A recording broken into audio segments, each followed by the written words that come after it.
baadoole yeeg travailleurs yi ça il faut mu arrêter patron yi dañu utiliser xam nga wutkatu xaalis toujours day am ay prox ndoll donc comme nee nañu feebar am na na ñëpp tëju dëkk bi dafa metti kenn liggéeyul ñoom ñu commencé di ci économiser di wàññi ñi amoon sax pouvoir continuer te travailleurs yi dañu commencé di compresser mooy exemple teeru bi. ngir régler mbir mi nag lii la ñu exiger nguur gi. gouvernement bi nag gouvernement bu responsable dafa war a jël les devants na xale yi amuñu liggéey ba day jaari porox ndollu ña nekk ci kaw ñooy dugal seeni nit tey maanaam boo amul ku la dimbali te yàlla rek a tax nga déposé doo jàll. collaboration diggante nguur gi liggéeykat yi ak patron d'entreprise yi lii rek moo mun a indi saafara ci jafe-jafe liggéeykat yi waa CNTS FC position boobu la ñu am. syndicat national travailleur poste ak télécommunication yi ñoom la ñu bëgg moom moo di nag ñu daal di auditer seen boîte boobee nga xam ne jàpp nañ ñi fukki at ak juróom a ngi nii kenn daal di ko lëñ bët ba tax na Ibrahima Sarr daal di nag sàkku ci lu ni mel ñu daal di ko amal dañu koy teewloog Tidiane Diallo.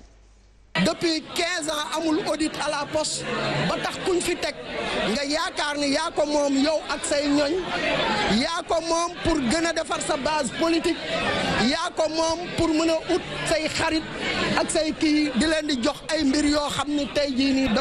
dafay delloo ginnaaw kër gi. ca diwaanu Bunkiling moom foofu gis nañ ni syndicat travailleur de la santé la ñu bëgg ma moo dañu daal di rek recruter nag ay agent communautaire ak itam ay contractuel waaye itam ñu daal di jox ay garab wala jumtuwaay li nga xam te ne moom moo di structure de santé ya fa nekk maanaam bërëbu fajukaay ya niki noonu ab ambulance soxla nañu ko fa waaye itam ñu fay seen facture ndox ak courant yi nga xamante ni waa collectivité territoriale yi la ñu bëgg ñu daal di ko nag fay niki noonu ñu tabax ay poste de santé ak itam ay centre de santé Cheikh Abdou Diop moom mooy Cheikh Ahmadou Bamba Diop moom moo yore seen kaddu ñu teewlu ko. li nga xam ne mooy Bunkiling tey jii tey boo xoolee daanaka poste yu bëri amuñu lu mel ne ay ambulance brigade d'hygiène bi nga xam ne tey mi ngi liggéey ak ñun amuñu oto bi nga xam ne dina leen jàppale ngir ñu mën a def seen yenn liggéey nga jël tey jii hôpital yu bëri yi nekk fii bu ne hôpital poste de santé yi amul benn maire bi nga xam ne dina def loxoom si biir li nga xam ne mooy fayum courant bi wala fayum ndox bi les agents de santé communautaire normalement mairie yi da leen waroon defal au moins ay contrat yi nga xam ne c'est renouvelable chaque année su mënu foo ñu poste de santé la mais ba tey jii si ay locaux yi nga xam ne moo doon case de santé bi si foofu lay fonctionner ba tey ñoro ki cité nañ ko moom aussi ba tey si ay locaux yi nga xam ne néeg yi nga xam moom lay utiliser comme case de santé foofu lay defee activité am ba tey. Ndar Géej moom foofu nappkat yi nga xamante ni ñoom ñoo daal di nekk ci union régionale des pêcheurs artisanaux du Sénégal daal di nañu nag ñaawlu accord de pêche yi nga xamante ni bu réewum Sénégal ma ngay wëy di ko xaatim ak union européenne ba tax na nag daal di nañ ci amal ab bés boo xam ne tey jii dañ ci doon ñaax ñi nga xam ne ñoo di askan wi Moustapha Dia mooy secrétaire général bi ñu teewlu ko ci. ñoo koy wax benn na dakkal accord yi ak union européenne ñoo koy wax ñaar bateau yi nekk suñu géej. naka gëstu xam ñaata bateau ñoo fi nekk bateau yu nekkul si ay normal mu génne leen fi ñoo ngi koy wax ni ko pêche bi seen problème bi gën a rëy moo di amuñu financement góor ñi bëgg nañu liggéey jigéen ñi bëgg nañu liggéey ndax secteur boo xam ne lu man ñaari million nit ñoo si nekk nit lu mu sori géej mi ngi lekk si alalu mool soo demee Matam Kédougou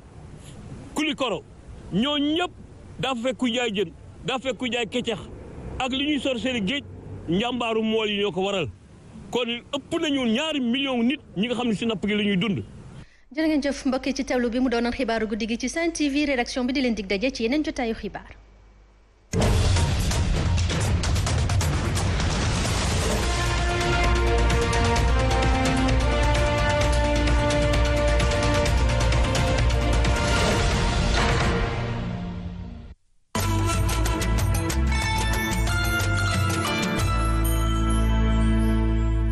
Teral ak Sedima ñoo leen di ñaanal kooru jàmm.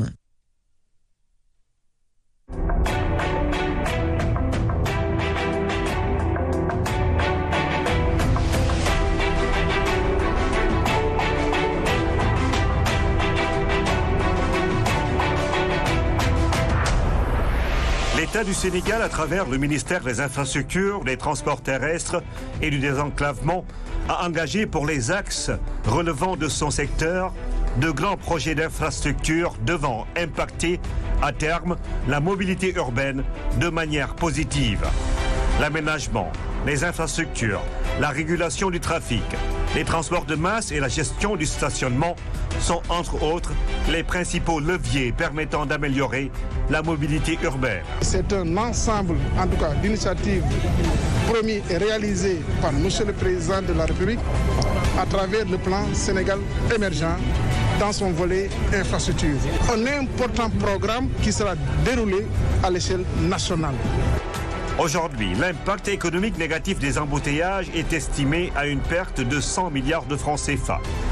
L'État du Sénégal, par le biais du ministère des Infrastructures, des Transports terrestres et du désenclavement, a entamé des travaux de réalisation d'autoponts sur les carrefours majeurs de l'agglomération dakaroise.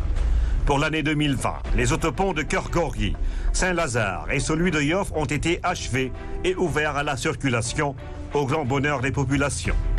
Le ministère des Infrastructures, conformément aux engagements pris avec la Géroute, a le plaisir de vous annoncer l'ouverture à la circulation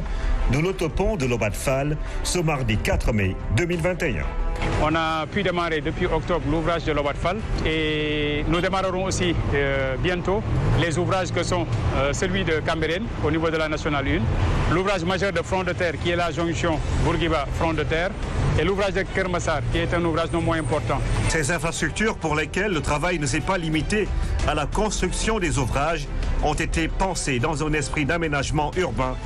passant par l'esthétique des ponts et des rampes, le confort de circulation, l'aménagement des espaces de détente, des allées piétonnes avec des espaces verts et de l'éclairage public, entre autres réalisations. Des espaces de promenade ont été créés, une zone de promenade communément appelée la place Mamadou Diop. Il y a aussi un parcours sportif qui a été créé et dans ce parcours il y a un terrain de basket. À cela aussi s'ajoutent 2 aires de jeu qui permettent aussi aux enfants d'avoir des espaces pour pouvoir jouer tranquillement. Je pense que ce genre d'ouvrages sont à multiplier à travers la ville. Le déploiement de la technologie des Unibridge avec l'érection d'une usine de préfabrication à Diamniadio permettent de réaliser les tabliers avec des délais records. La Géroute et Matière ont travaillé conjointement à essayer de mettre en place des dispositions constructives qui impactent le moins sur site.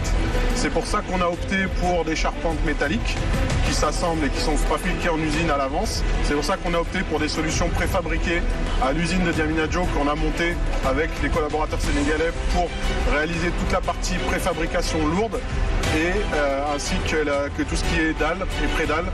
pour le projet. Ça nous permet de travailler en temps masqué, c'est-à-dire en préparation sur tous ces ouvrages, ce qui est également ce qu'on a fait sur les ouvrages qu'on démarre, que ce soit Kermassar ou Front de Terre. On a déjà des éléments qui sont prêts, qui commencent à se préparer.